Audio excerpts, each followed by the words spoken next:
नमस्कार दोस्तों। तो यहाँ पर हमने कुछ प्रश्न ले रखे हैं जो कि आर.एस. अग्रवाल की 9वीं कक्षा की किताब से लिए हैं और प्रश्नावली है 3G और यहाँ पर हमें इन सभी को प्रूव करना है या सत्यापित करना है। और फॉर्मूला जिसका हम इस्तेमाल करने वाले हैं वो है a³ + b³ + c³ - 3abc जो कि बराबर होता है a + b + c Guna a² + b² + c² - ab - bc - ca के। तो चलिए हम पहला प्रश्न लेते हैं। पहले प्रश्न में हमारे पास है लेफ्ट साइड में a³ + b³ + c³ - 3abc।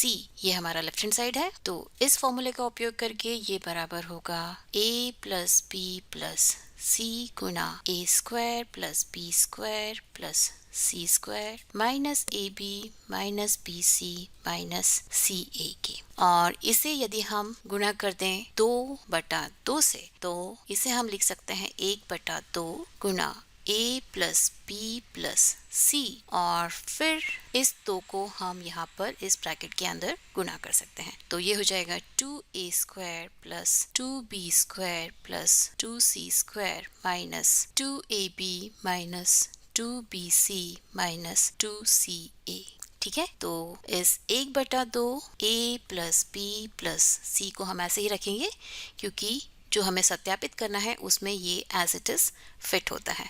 और ये जो है उसमें हम इस 2a² को हम लिख सकते हैं a² + a²। तो एक a² हमने यहाँ लिख लिया और यहाँ से एक b² हमने यहाँ लिख लिया और ये -2ab हमने यहाँ लिख लिया। ठीक है, और फिर यहाँ हमारा एक b² बचा था तो इसे हम लिख सकते हैं b²। ध्यान रखिए कि अभी हमारे सारे b² खत्म हो चुके हैं। एक b² हमने यहाँ पर लिखा है और एक यहाँ पर लिखा है और दोनों को जोड़ने से हमें 2b² मिलता है।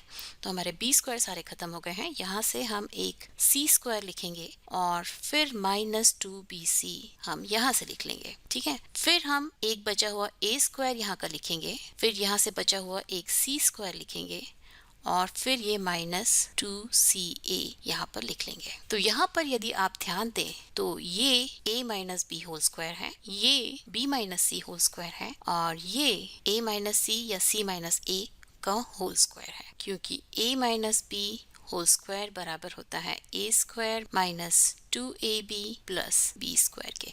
और ये तीनों की तीनों इसी फॉर्म में है। तो आप इसे लिख सकते हैं 1/2 गुना a + b + c Guna a - b² + b -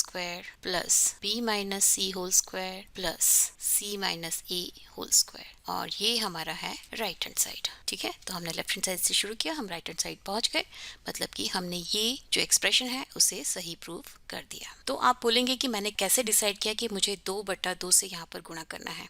तो रिजल्ट में हमारे पास 1/2 है। ठीक है, हम राइट हैंड साइड में सीधे सीधे 1/2 से गुणा नहीं कर सकते हैं, हम उसे 1 से गुणा कर सकते हैं क्योंकि 1 से गुणा करने से किसी भी संख्या या एक्सप्रेशन का मान नहीं बदलता है। तो उसी लिए हमने इसे 2/2 से गुणा किया क्योंकि हमें डिनोमिनेटर में 2 चाहिए था और फिर इस 2 को हमने इस ब्रैकेट के अंदर गुणा कर दिया क्योंकि ये रिजल्ट में हमारा a - b² b - c - c - a² है। तो चूंकि राइट हैंड साइड में ये है और इसे स्क्वायर करने से हमें 2ab 2bc और 2ca मिलते हैं। तो उस प्रकार से हमने अंदाजा लगाया कि इस 2 को हमें इस ब्रैकेट के अंदर गुणा करना है, इस ब्रैकेट में गुणा नहीं करना है क्योंकि ये ब्रैकेट एज इट इज यहाँ पर आ रहा है। ठीक है, तो हमने जब इस 2 को इधर गुणा किया फिर ये जो हमारे 2a² 2b² 2c² मिले और 2ab 2bc और 2ca मिले, इन्हें हमने इन सभी के एक्सपेंशन के रूप में या फॉर्मूले के रूप में यहाँ पर रीअरेंज कर दिया और फिर हमने सीधे सीधे उस फॉर्मूले का इस्तेमाल करके राइट हैंड साइड को यहाँ पर लिख दिया। ठीक है,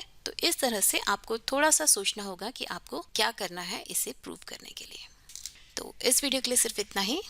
आप मैथ स्मार्ट हिंदी देखते रहिए, मैथ स्मार्ट भी देखते रहिए और उसे सब्सक्राइब भी कीजिए और अपने दोस्तों को भी कहिए कि वो भी मैथ स्मार्ट हिंदी देखें, उसे सब्सक्राइब करें और नोटिफिकेशन बेल बजाना मत भूलिए क्योंकि तभी आपको पता चलेगा कि मेरा अगला वीडियो कब आने वाला है। तो तब तक के लिए नमस्कार।